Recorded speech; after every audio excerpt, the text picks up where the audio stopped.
Bom, gente, eu cumprimento aqui para conversar com a gente sobre política nacional, também sobre a situação no Oriente Médio, com muita alegria, o professor de Ciências Políticas do Instituto de Relações Internacionais e Defesa, o IRID, na Universidade Federal do Rio de Janeiro, a UFRJ, Carlos Eduardo Martins. Carlos Eduardo, bom dia. Bom dia, Anderson. É um prazer estar contigo e com os espectadores do Faixa Livre.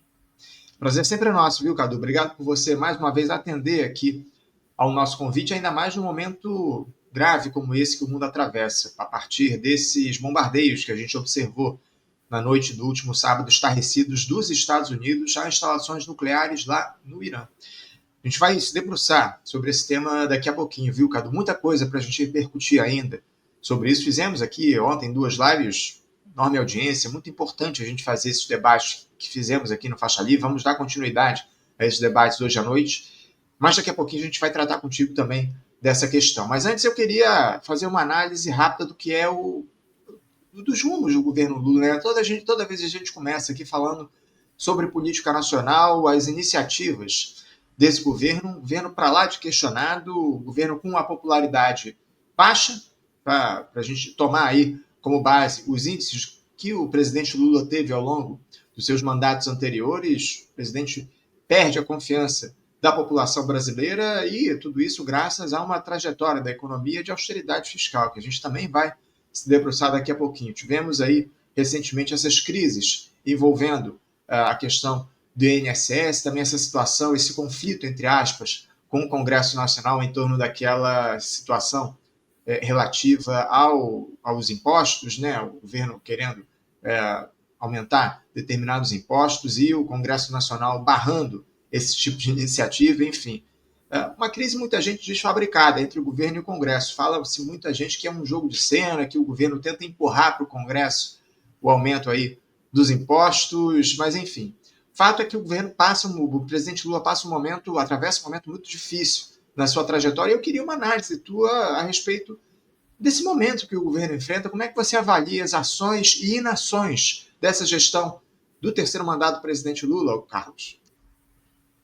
É um governo que escolheu exercer um papel burocrático, institucional, um governo que não mobiliza a sua base social para qualquer tipo de confrontação e vai se desgastando. Se a gente, por exemplo, tomar como referência o governo Gustavo Petro, que se elegeu num cenário bastante difícil e negativo na Colômbia, enfrentando uma burguesia extremamente refratária a mobilizações sociais, o governo Petro tem conseguido aprovar um conjunto de reformas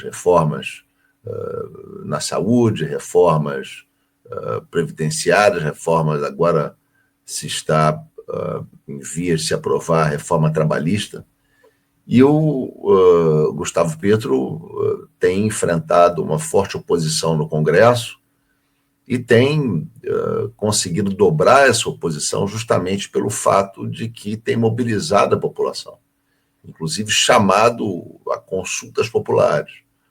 Aqui não é esse o caminho escolhido pelo presidente Lula, que se acomoda burocraticamente às forças institucionais estabelecidas. Opta por uma política monetária extremamente agressiva, não é? E extremamente negativa para os interesses populares. Não é? Nossa taxa de juros está chegando aí, não é, como você colocou, a segunda maior taxa de juros do mundo, em níveis reais, uma taxa de 9,8%, e, ao mesmo tempo, faz uma política fiscal extremamente limitada, não é, para usar uma palavra elegante, em termos de impulsionar a expansão da economia, o crescimento econômico, os gastos sociais. Não é? Então, estamos com um arcabouço fiscal que se coloca na contramão dos pisos constitucionais da educação e da saúde. Temos, não é, uma política para a educação, não é, extremamente limitadas, as universidades têm o seu pior orçamento em muitos anos, não é, de história, tem um orçamento ainda pior do que foi no governo Bolsonaro. Então, é um governo que realmente deixa a desejar e a sua queda de popularidade é a expressão disso. Não é um problema de comunicação do governo, é um problema de falta de políticas sociais efetivas. Não é? O governo apresenta pequenas melhoras pontuais como grandes conquistas e elas não são percebidas assim pela população, não é? Que vem sendo excluída de uma série de, enfim, demandas. Por exemplo, se a gente olhar não é, a questão da saúde, por exemplo, nós temos o SUS, que cumpre um papel importante, mas com uma cobertura ainda bastante limitada, não é, em termos da atenção das necessidades sociais da população. E se a gente olhar, por exemplo, os planos de saúde têm tido reajustes muito superiores à inflação. Não é? Sobretudo os planos de saúde coletivos, que é onde estão hoje a maior parte da população.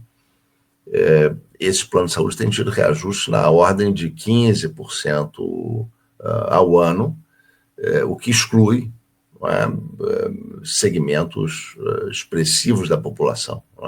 Exclui esse setor médio que o PT busca mirar como fonte de apoio eleitoral.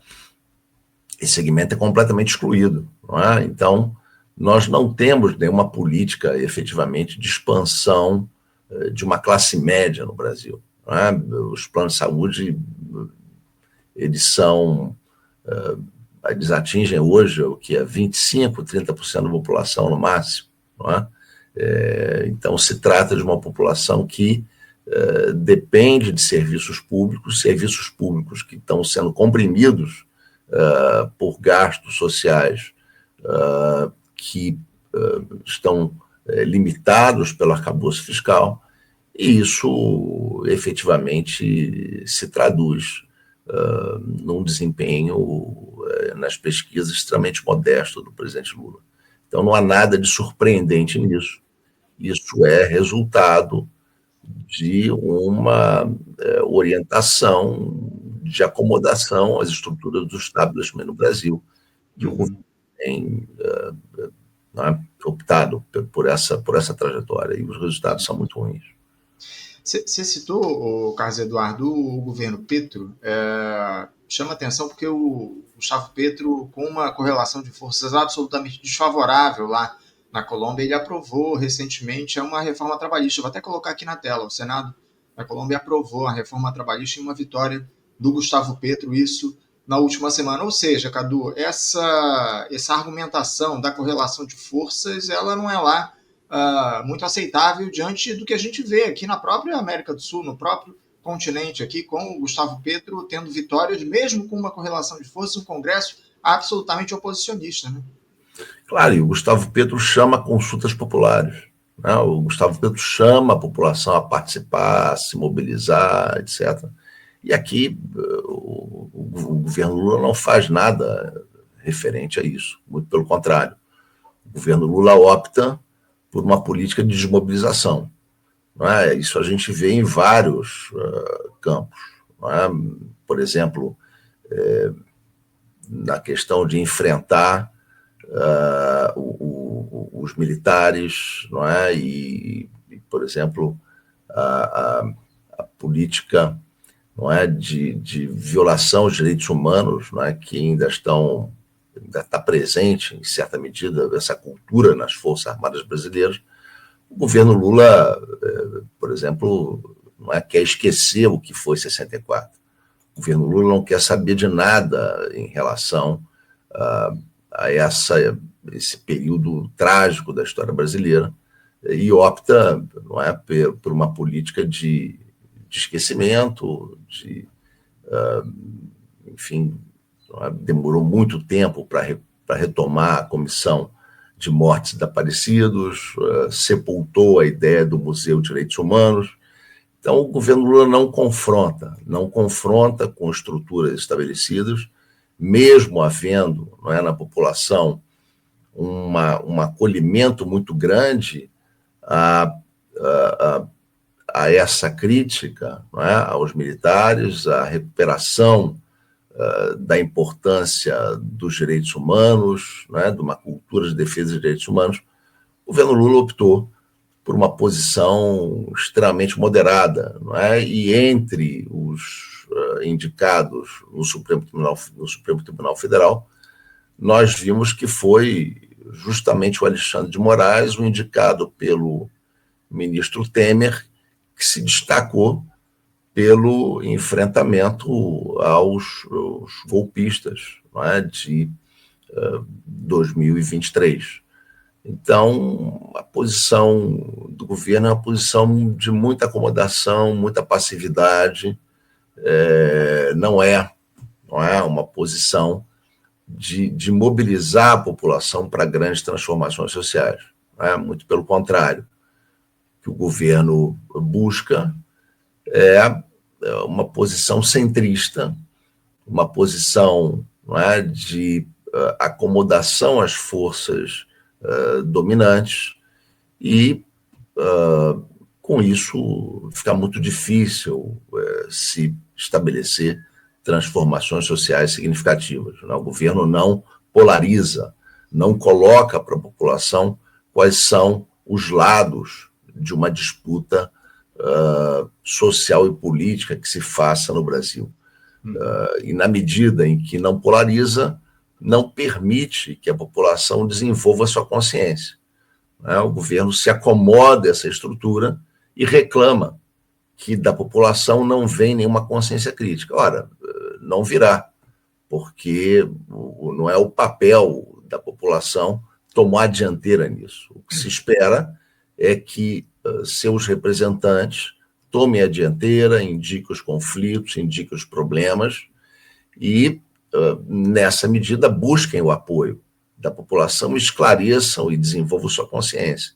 Mas não é isso que acontece aqui. O que acontece aqui é uma postura de acomodação, uma postura de redução de riscos, portanto, uma posição de conforto, não é, que pode ser útil, não é, a curto prazo, mas a médio prazo vai complicando qualquer estratégia de permanência. E estamos aí com esse risco de volta do fascismo no Brasil, de volta da extrema-direita, porque essa política monetária, essa política fiscal e essa desmobilização retroalimentam essa possibilidade. Sobretudo, pelo fato de que os mais jovens, aqueles que não tiveram na sua história política nenhuma expectativa maior em relação ao Partido dos Trabalhadores, esse setor vai se desgarrando. Porque aqueles que tiveram uma militância, aqueles que votaram várias vezes no PT, esses tendem a permanecer. Mas aqueles que têm um vínculo mais frágil, ou aqueles que nunca tiveram vínculo efetivamente eleitoral com o PT, esses não se estabelecem, esses não tendem a votar nesse partido em 2026. Por exemplo, o que aconteceu na Argentina do Alberto Fernandes.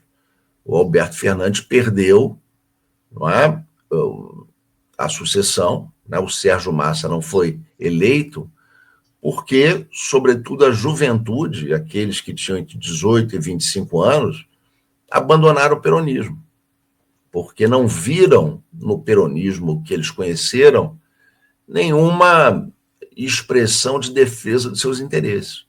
Então, aqui tende a ocorrer a mesma coisa. Os segmentos mais jovens, observando essa monotonia do governo Lula, não veem por que, efetivamente, se vincular a esse tipo de política que está sendo praticada e que acaba sendo uma política que beneficia muito mais os intermediários do que a própria população. É isso. Carlos Eduardo, eu queria falar um pouco a respeito mais esse aumento aí da Selic, né? A gente observou na última quarta-feira o Comitê de Política Monetária do Banco Central, o Copom, elevando a taxa básica de juros a 15%. Você até chegou a citar isso ao longo de uma das suas respostas. Enfim, temos a segunda maior taxa de juros no mundo. Eu queria saber de você como é que você avalia essa situação, esse novo aumento da Selic. Só lembrando aqui, o Gabriel Galípolo, que atualmente preside o Banco Central, foi indicado pelo presidente Lula. O BC hoje tem 7 dos 9 diretores indicados pelo Lula e mesmo assim amplia essa trajetória de alta da Selic. O que dizer sobre mais esse reajuste, esse aumento da Selic e os efeitos que isso produz para o país? Eu acho que o PT, na verdade, ele faz uma política protecionista para os grandes bancos brasileiros. Eu acho que esse é o setor social que o PT mais se vinculou, esse setor é um dos pilares da sua base de poder hoje. E, na verdade, o Lula e o Partido dos Trabalhadores disputam com a extrema-direita a direção do capitalismo no Brasil, se vinculando, sobretudo, aos grandes bancos nacionais. E a extrema-direita, por outro lado, tem uma estratégia que é uma estratégia de internacionalização financeira e uma estratégia de dolarização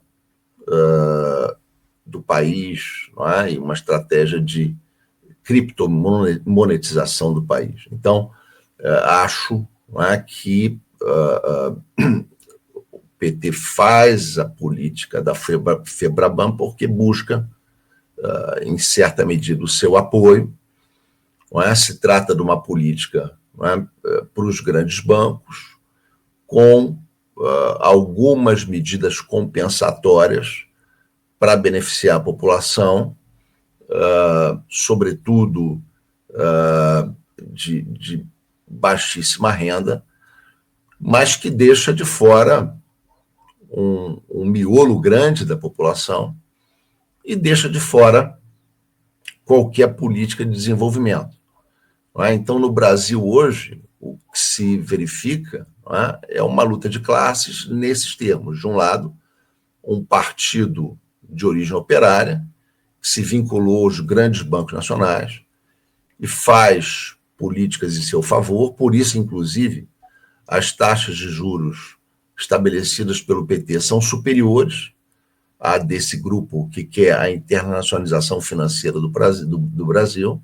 Se a gente pegar, por exemplo, o governo Temer e o governo Bolsonaro, a gente vai ver que as taxas de juros reais nesses governos foram bastante inferiores às que estão sendo praticadas pelo PT. É claro que esse grupo mais vinculado à extrema-direita tem uma posição em relação à política social mais regressiva. É um grupo que pretende redirecionar a acumulação do país fundamentalmente para o extrativismo, para o agronegócio.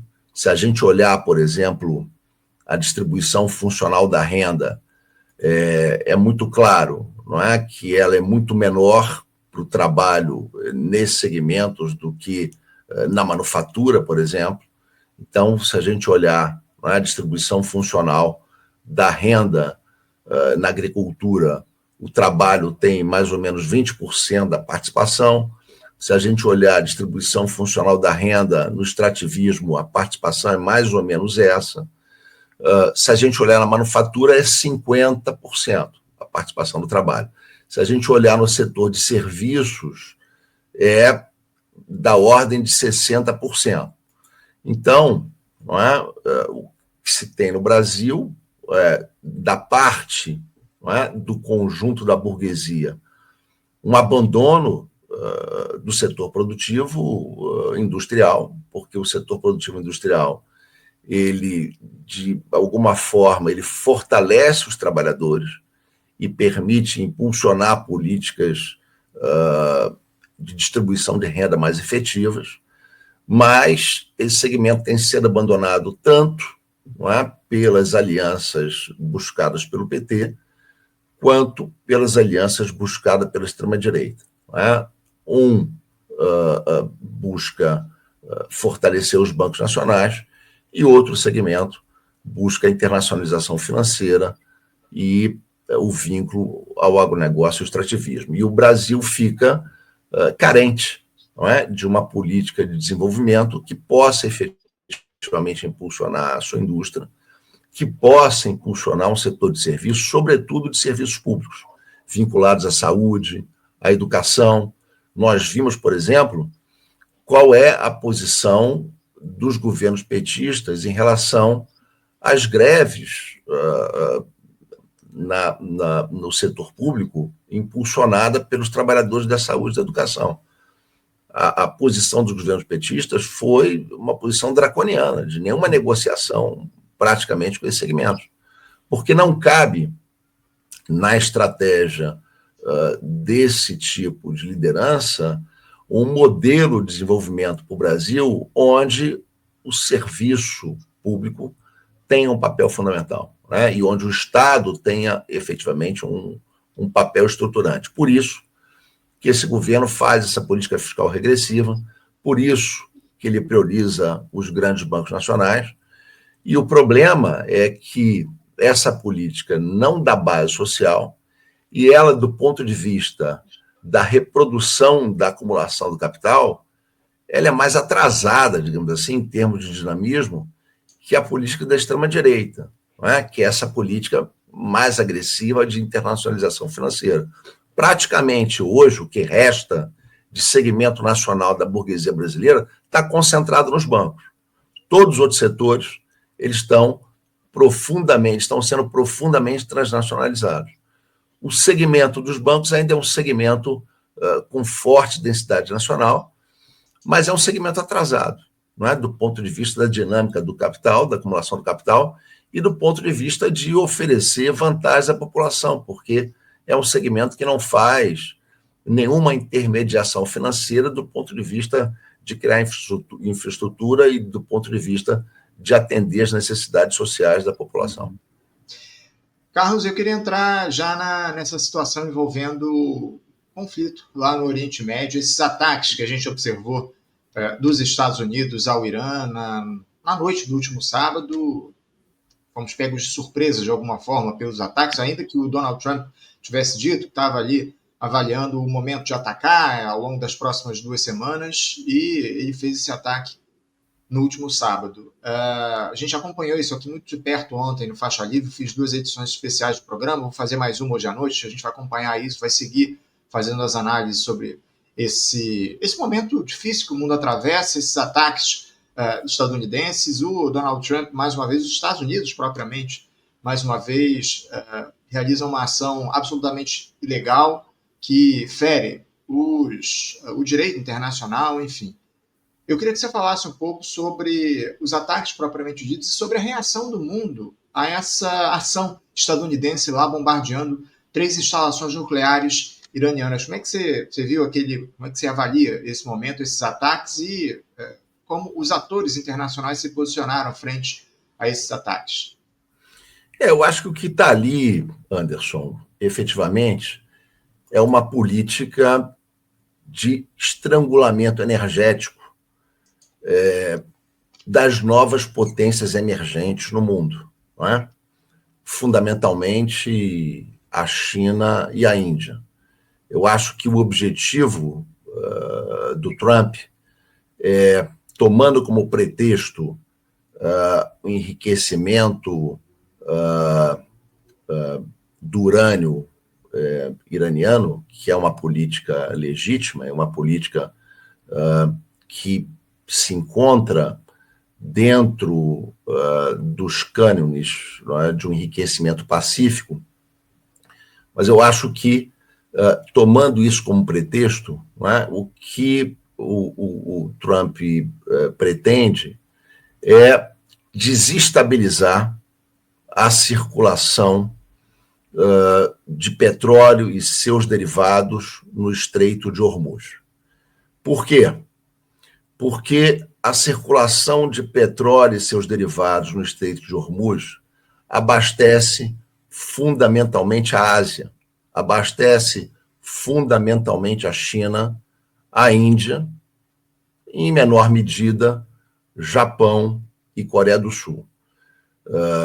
Apenas 3 ou 4% do petróleo que circula no Estreito de Hormuz abastece a Europa. Apenas 2% do petróleo que circula no Estreito de Hormuz abastece os Estados Unidos. Mas 35% do petróleo que circula no Estreito de Hormuz abastece a China.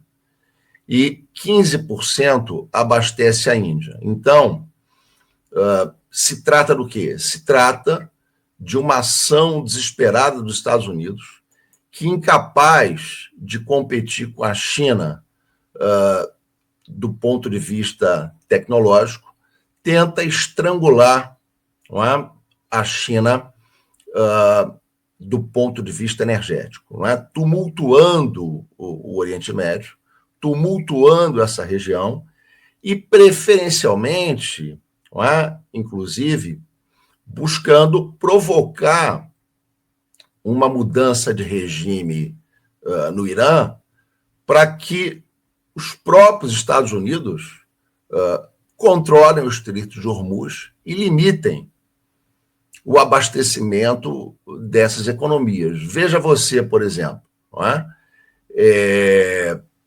Veja você que 35%, não é, do consumo chinês de petróleo vem do Estreito de Hormuz. 42% do consumo de petróleo indiano vem do Estreito de Hormuz. E o europeu é só 3,7%, e o estadunidense é 2%. Então, desestabilizar o Estreito de Hormuz pode criar, simplesmente, uma dependência energética da China em relação aos Estados Unidos, que é hoje o principal produtor de petróleo e gás no mundo. Então, o que há ali não é apenas, não é, um apoio a Israel, porque há um apoio à política da grande Israel. Né? O que há ali é muito mais do que uma política da grande Israel. Não é a política da grande Israel, ela, de alguma forma, vem sendo tolerada e incentivada pelos Estados Unidos na tomada de terra dos palestinos, violando a resolução da ONU de partilha da Palestina, que foi votada, inclusive, pelos Estados Unidos. Não é apenas uma tolerância à tomada de terras para além da Palestina, para retomar, em certa medida, uma grande Israel bíblica, não é? Que é uma grande Israel que ameaça um conjunto de países da região, ameaça a Síria, não é? E Donald Trump respaldou, em 2019, a tomada das colinas de Golã por Israel, ameaça o Líbano, ameaça, inclusive, o próprio Egito, a Turquia, ameaça, em parte, a Arábia Saudita. Não é apenas, não é, um apoio à política da grande Israel, mas é, além disso, é levar a intervenção israelense até o Irã, para provocar uma queda de regime e permitir o controle sobre o canal de Hormuz, que coloca a Índia e a China numa situação de escassez absoluta diante dos suprimentos energéticos para continuar a impulsionar a sua economia. Então, incapaz, não é, de conter a economia chinesa pela competição tecnológica, o que os Estados Unidos querem fazer? Querem tirar a tomada da economia chinesa. É isso que eles querem fazer. É isso que está em curso no Estreito de Hormuz, é isso que está em curso com a queda do Irã.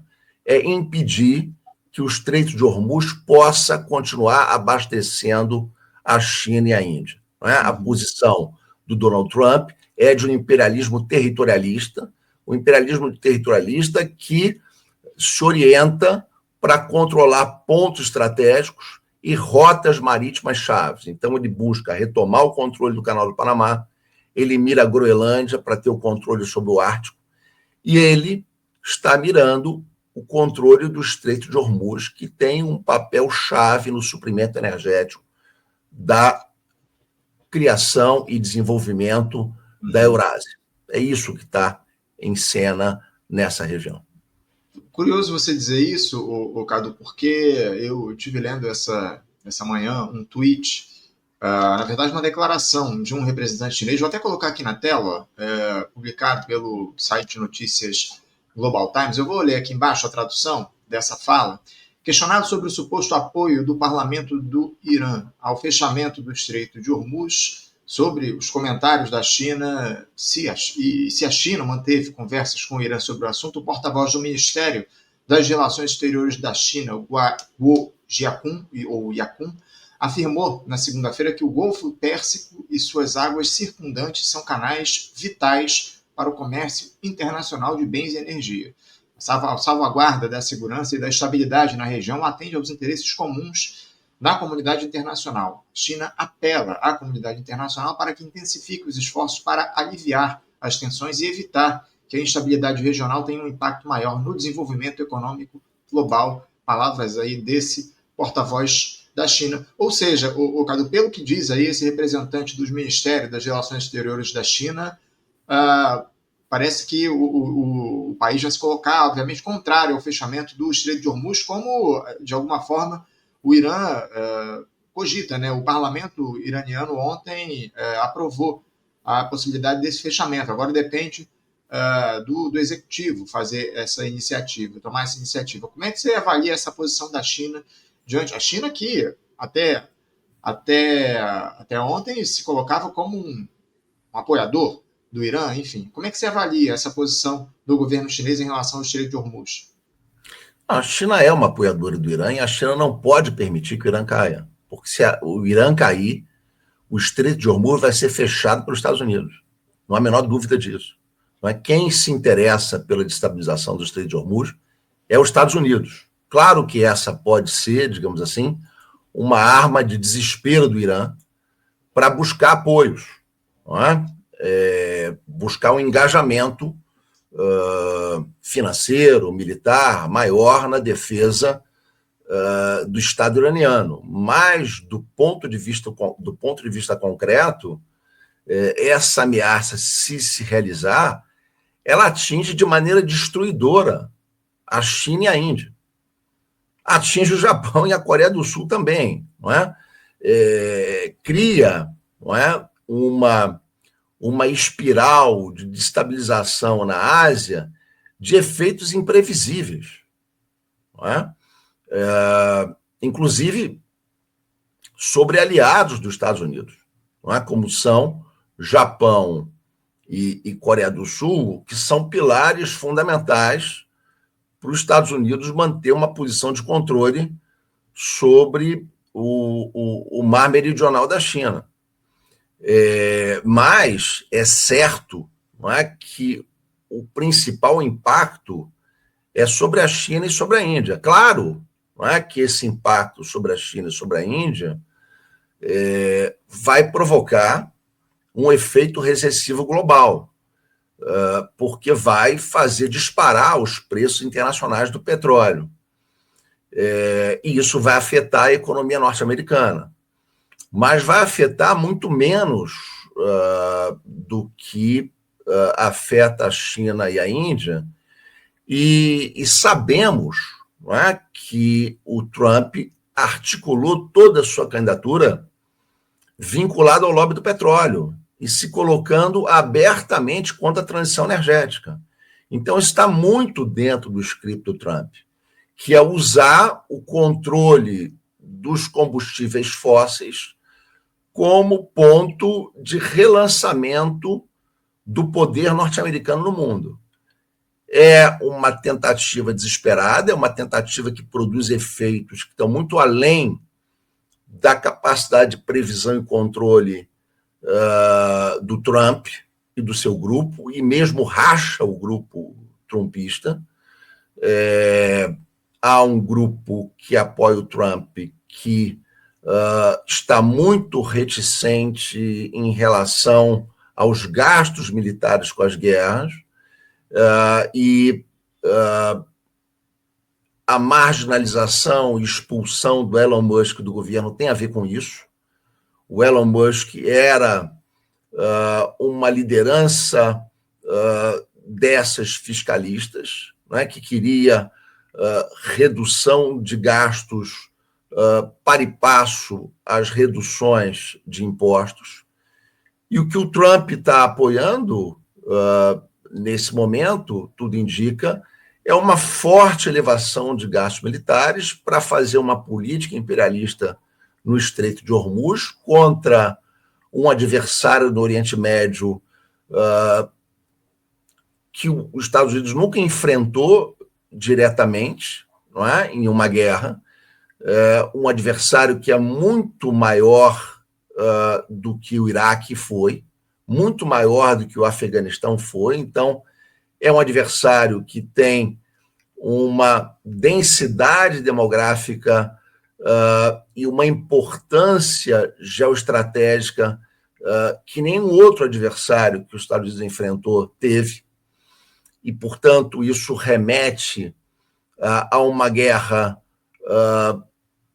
pesada, não é? Uma guerra que, inclusive, pode ser o início de uma guerra mundial, porque dificilmente a China poderá assistir isso de braços cruzados, e não se sabe também qual vai ser a reação da Índia, porque uma política de destabilização do Estreito de Hormuz, impulsionada pelos Estados Unidos, pode perfeitamente jogar a Índia para uma posição mais agressiva, jogar a Índia para uma aproximação com a China, da mesma forma que a política de disputa do petróleo e gás no leste europeu acabou jogando a Rússia para uma aproximação estratégica com a China.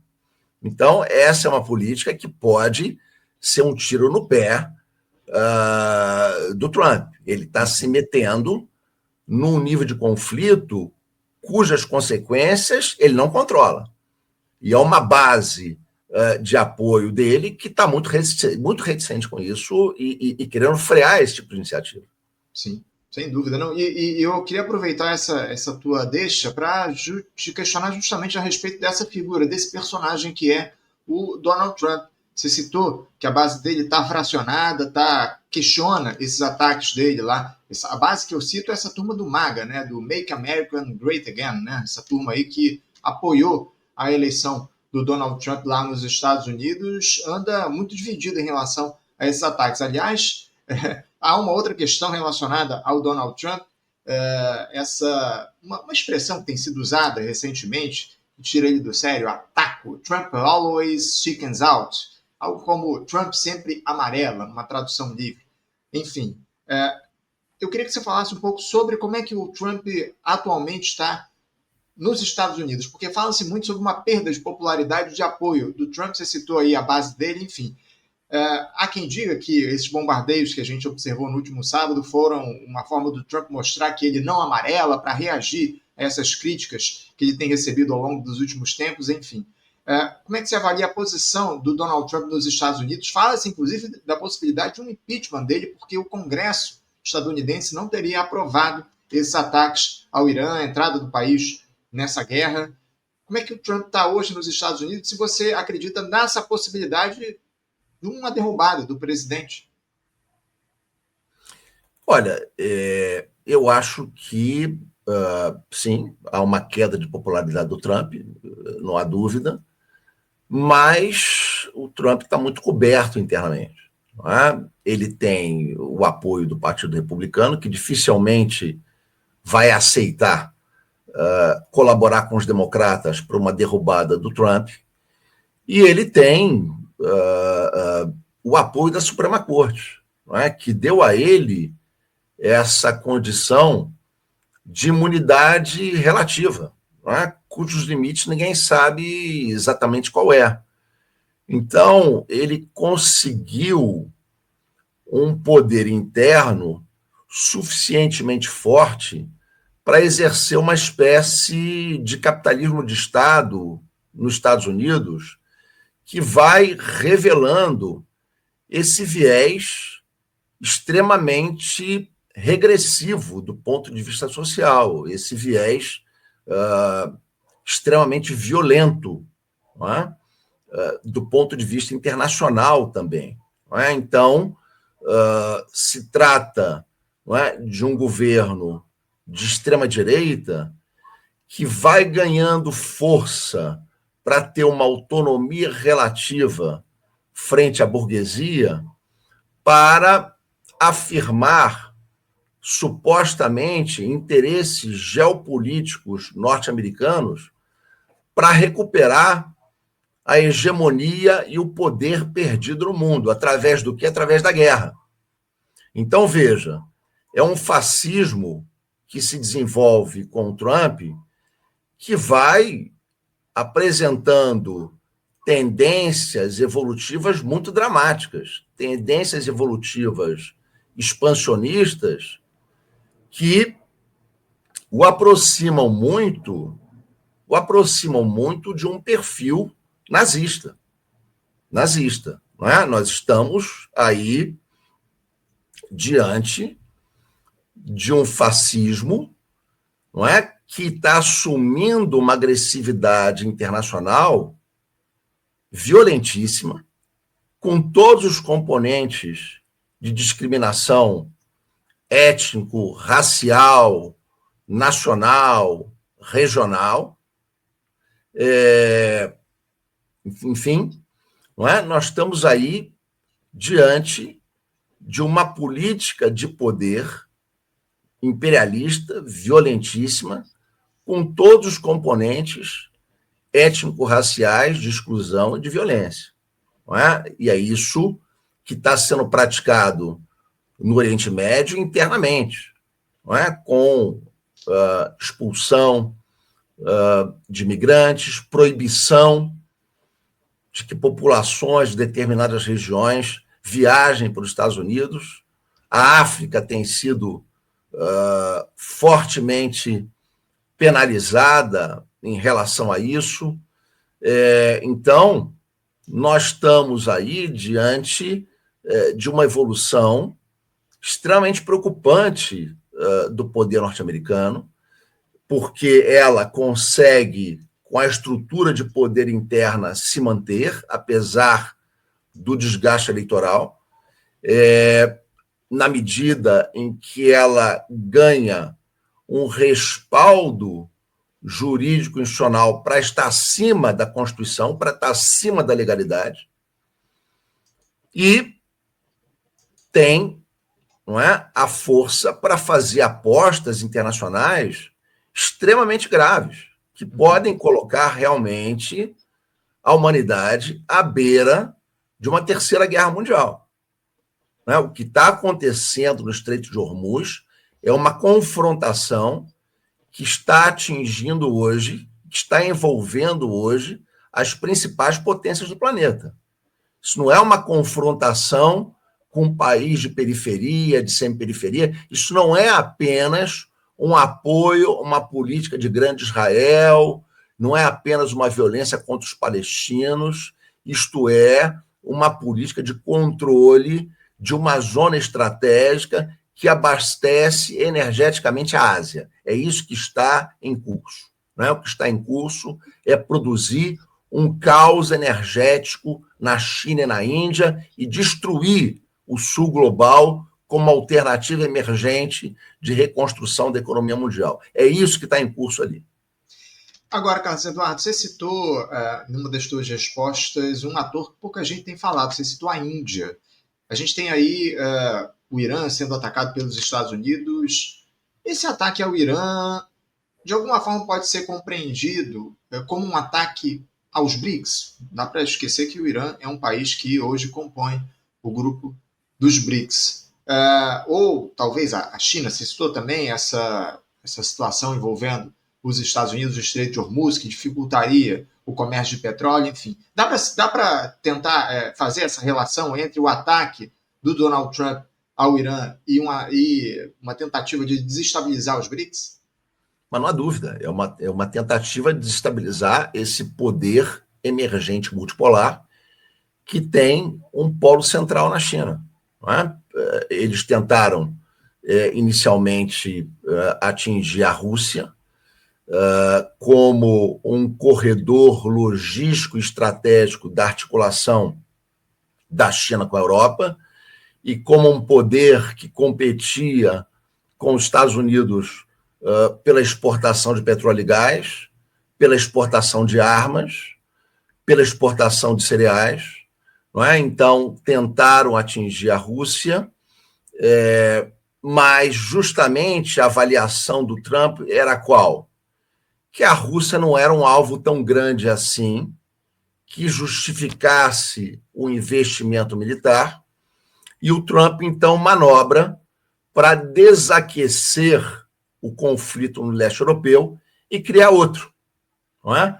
Cercando e atingindo aquele que ele considera o inimigo estratégico central dos Estados Unidos, que é a China, que é, de fato, o pilar econômico que está por trás de toda essa articulação multipolar que está dando lastro ao desenvolvimento do BRICS. Então, se trata de uma tentativa de atingir o coração desse movimento. Não é? E para isso, não é? O Trump redefine completamente a política norte-americana no leste europeu. Justamente, não é, para atingir aquilo que ele considera ser o eixo central da multipolaridade. Não é? Essa era uma grande diferença da política externa do Trump para o Biden. Não é? O Biden pretendia manter a frente no leste europeu, o Trump considerava que os Estados Unidos eram um Estados Unidos em declínio, que tinha recursos escassos, que precisava escolher seus adversários. E ele nomeava a China claramente. Foi o Trump quem rompeu com a política de portas abertas à China e de convite à participação na ordem internacional norte-americana, produzida inicialmente pelo Nixon e pelo Kissinger. Foi o Trump que rompeu com isso e declarou guerra à China. E a partir daí, o Biden também tomou esse eixo em consideração, mas pretendia manter outras frentes de confronto. Né? O Trump faz uma economia. Né? Por isso que ele tem também esse discurso de economia de gasto na política externa, que parte da base MAGA entendia que fosse uma diretriz principal da política externa do Trump. Não é. O que o Trump faz, na verdade, é uma manobra. Ele economiza recursos numa região que ele considera improdutivo o esforço norte-americano e reorienta, né, esses esforços noutra direção. Não é? Ele retirou também a presença militar do Iraque e do Afeganistão, que não tinham essa localização estratégica de controlar o abastecimento estratégico energético da Ásia. Então, ele retira as tropas dos Estados Unidos daí, já preparando um movimento para atuar naquela região. E ele não pôde fazer isso no primeiro mandato, em grande parte por causa da pandemia. A pandemia impediu que o Trump pudesse manter uma política externa tão agressiva. Não é? E a Venezuela que fique de olho, não é? A América Latina que fique de olho se essa política de ocupação no Irã for bem sucedida, não é? Porque se trata de um imperialismo territorialista que vai buscar controlar as principais fontes de suprimento estratégico do mundo. E o Irã e a Venezuela têm 20% das reservas de petróleo. E os Estados Unidos, para tornar a China dependente energeticamente dele, ele precisa contar com a exploração de petróleo fora do seu território, porque os Estados Unidos têm a principal produção de petróleo e seus derivados do mundo, mas ele tem uma reserva muito baixa. Então, ele precisa usar a reserva de outros países. E a Venezuela, evidentemente, é uma joia da coroa do Trump. Não é? Ele está de olho na Venezuela e, evidentemente, se trata de bloquear o Estreito de Hormuz e criar uma produção exportadora, não é? América para os americanos, de outras partes do mundo para aquela região, mas controlado pelo poder norte-americano. É isso que está em cena. Não é? Um imperialismo territorialista com forte dimensão nazi-fascista. Cadu, é interessante essa informação que você trouxe aqui para a gente, que eu confesso a você que eu não sabia, porque a grande imprensa tem vendido muito a ideia de que o fechamento do Estreito de Hormuz pode prejudicar demais o próprio Estados Unidos, que teriam talvez de se voltar aí para um diálogo com a Venezuela para comprar petróleo lá, mas não, só 2% do que os Estados Unidos comercializam de petróleo passa pelo Estreito de Hormuz, não é isso? Exatamente. Exatamente. E a Europa, 3,5%, 4%. Né? São informações muito contundentes. Né? Eu vou repetir aqui. Em 2024, a China importou 33%, né, de todo o petróleo e gás que passou pelo Estreito de Hormuz. A Índia, 14%. Coreia do Sul, 12%. E Japão, 10,5%. Europa importou 5%. E os Estados Unidos importou 3,5%. Agora, daquilo que importou, o quanto que representa do consumo nacional. Veja só, daquilo que a China importou, isso representa 35,6% do consumo nacional de petróleo da China. Daquilo que a Índia importou, isso representa 42% do consumo nacional de petróleo da Índia. Daquilo que a Europa importou, representa 3,7% do consumo de petróleo da Europa. E do que os Estados Unidos importou, representa 2%. Então, a destabilização do Estreito de Hormuz favorece a quem? É óbvio que se trata de uma alternativa de inviabilizar o BRICS e o novo polo emergente, criando o caos energético na região. É isso que está em cena. São dados muito significativos, muito simbólicos, que a gente vai continuar explorando aqui no nosso programa, no debate que a gente vai fazer hoje à noite, certamente. Carlos Renato, para a gente fechar aqui o nosso papo... Por isso que eu te falei, de brincadeira, né? Ontem à noite eu falei, Anderson, vou soltar uma bomba atômica no teu programa. Aí está. E isso, obviamente, se confirma, né? Porque são dados que representam, que demonstram efetivamente o que está em jogo nesse conflito e as intenções dos Estados Unidos com a tentativa aí de se fechar o Estreito de Hormuz. Na verdade, se mostra aí uma tentativa deliberada dos Estados Unidos de promover um desabastecimento de petróleo lá na região para esses países que você citou, China, enfim. Cadu, o Donald Trump ele defendeu, ou ele pelo menos disse que esses ataques que ele fez lá ao Irã tinham uma tentativa de promover uma mudança no regime do país. O Ali Khamenei, o líder supremo iraniano, fez uma declaração muito contundente na última noite. Na noite do último domingo, nas redes sociais, o Ali Khamenei disse o seguinte, abre aspas, o inimigo sionista cometeu um grande erro, cometeu um grande crime. Deve ser punido. E está sendo punido. Está sendo punido neste exato momento. Fecha aspas, palavras do líder supremo do Irã, o Ayatollah Ali Khamenei. Você vê como uma possibilidade essa mudança de regime lá no Irã, como defende o Estado sionista de Israel, como defende, acima de tudo, Donald Trump, enfim, como é que você avalia essa possibilidade a partir dos ataques que têm sido feitos pelos Estados Unidos? Veja, o Irã ele tem paridade militar com Israel. Israel não tem força suficiente para derrotar o Irã. O Bernardo Kocher, não é? Foi a primeira pessoa que me trouxe essa informação e eu passei a estar atento a isso e ele tem toda a razão. Não é? O Irã não tem, o Israel não tem uma vantagem militar em relação ao Irã suficiente para impor uma política de dominação. E o Ali Khamenei diz que o inimigo sionista vai sofrer, não é, retaliações. Mas a entrada dos Estados Unidos na guerra, evidentemente, muda, não é, a escala da guerra e representa um desafio muito superior ao que o Irã sozinho tem capacidade de enfrentar. Não é?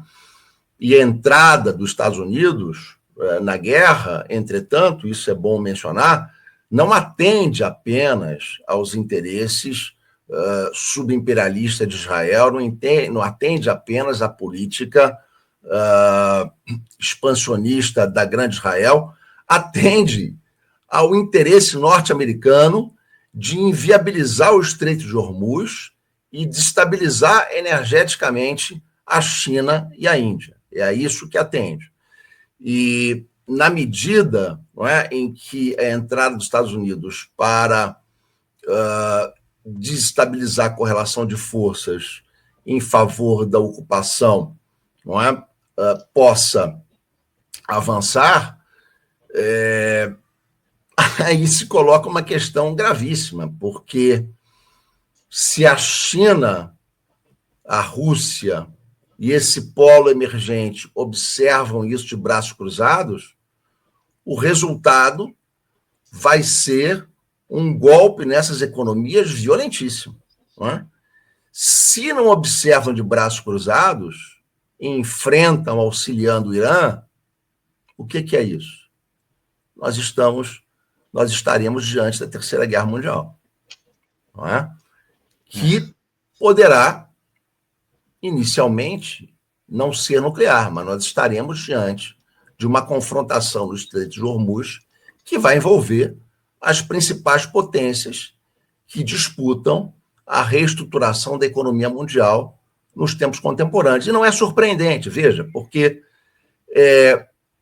a disputa sobre a hegemonia entre 14 e 45 passou pela Europa e passou pelos vínculos com a economia europeia. Afinal, os Estados Unidos era um desdobramento, não é, inglês, britânico nas Américas, não é? Uma expansão colonial que criou um enclave anglo-saxão nas Américas, que foi se expandindo, exterminando populações, tomando territórios. Os Estados Unidos era uma espécie de Europa na América. Então, como a Europa era, de certa forma, o centro da economia mundial, a guerra se deu ali. Hoje, o centro da economia mundial está se deslocando para onde? Está se deslocando para a Ásia e para o Pacífico. Não é surpreendente que os conflitos mundiais estejam se deslocando nessa direção. Então, o que nós temos adiante é um conflito gravíssimo, é uma reestruturação do imperialismo norte-americano para assumir a guerra, não é? Como a principal forma de competição econômica. Não é? A guerra deixou de ser um instrumento auxiliar e passou a ser a principal cartada de competição econômica dos Estados Unidos hoje, e isso nos coloca diante de uma situação gravíssima, sem precedentes no século XXI e sem precedentes desde a Segunda Guerra Mundial. Sem precedentes, viu, Cadu? É muito grave isso que você traz aqui para a gente, especialmente essas informações a respeito do petróleo e da intenção dos Estados Unidos de fazer comércio a partir da guerra, um negócio fora do comum. A gente vai continuar repercutindo isso aqui no programa. Eu quero agradecer demais, viu, Cadu, a tua presença, a tua participação, esses dados, essas informações para lá de relevantes que você trouxe para a gente no Faixa Livre. Em breve a gente vai te convidar certamente para fazer um debate com a gente mais aprofundado a respeito dessa questão do conflito no Oriente Médio, da postura dos Estados Unidos, dos diversos atores nessa guerra que vai tomando proporções globais. Obrigado mais uma vez, viu, Cadu, pela tua participação. Um bom dia para você e uma boa semana. Obrigado a você, Anderson. Um forte abraço para ti e para os ouvintes e telespectadores do Faixa Livre. Um grande abraço. Até a próxima. Conversamos aqui com Carlos Eduardo Martins. Carlos Eduardo, que é professor de Ciências Políticas no Instituto de Relações Internacionais e Defesa, o IRID, da Universidade Federal do Rio de Janeiro, a UFRJ, falando um pouco sobre essa situação lá no Oriente Médio, repercutindo também o cenário político aqui